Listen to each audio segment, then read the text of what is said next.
I would love to ask you, what is one thing that the world does not know about Joey Ramone? Joey Ramone.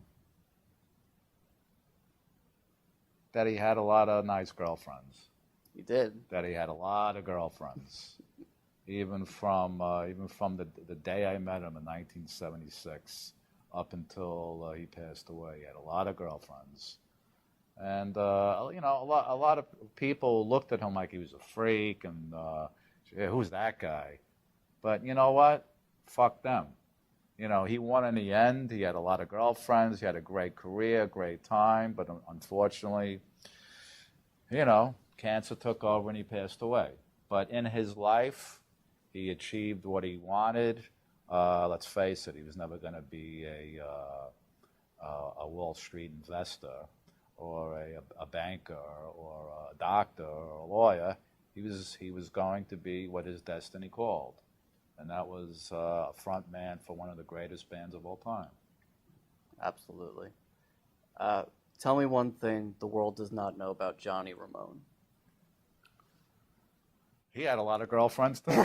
A lot of girlfriends. I think he had Joey's at one point. A lot of girlfriends, a lot of wives. He really liked to collect sci-fi posters. Mm-hmm. We did together. We would go, when we would tour the States, we would go to the Yellow Pages, look up collectibles. We'd see the stores. We'd have the road manager drive us to the store, go through the poster bins, 50s, 60s sci-fi posters, horror posters. And at the time, they were like $15, $20 because nobody was really into collecting them. Then a couple of years later, that same poster that was $20 would be $300, $400. So we were huge sci-fi fans. And Johnny had one of the largest 8x10 black and white autographed sports photos of anybody. So a little info there about Johnny. Right. And of course, last, tell us one thing the world does not know about Dee Dee Ramone. Wow, Dee Dee, that's a whole book.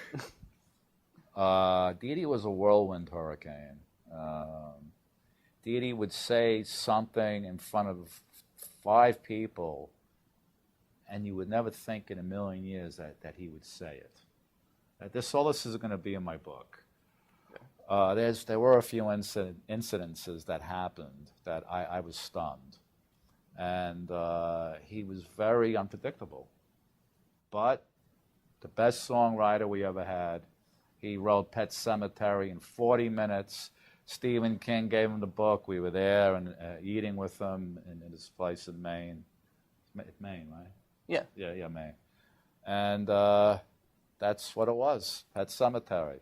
I mean, the guy had a very vivid, childlike imagination. When you read his books, you see that his biographies about him and his writing, they're not, I'm not saying truthful, they're just colored with a lot of exaggeration, which makes him a great songwriter.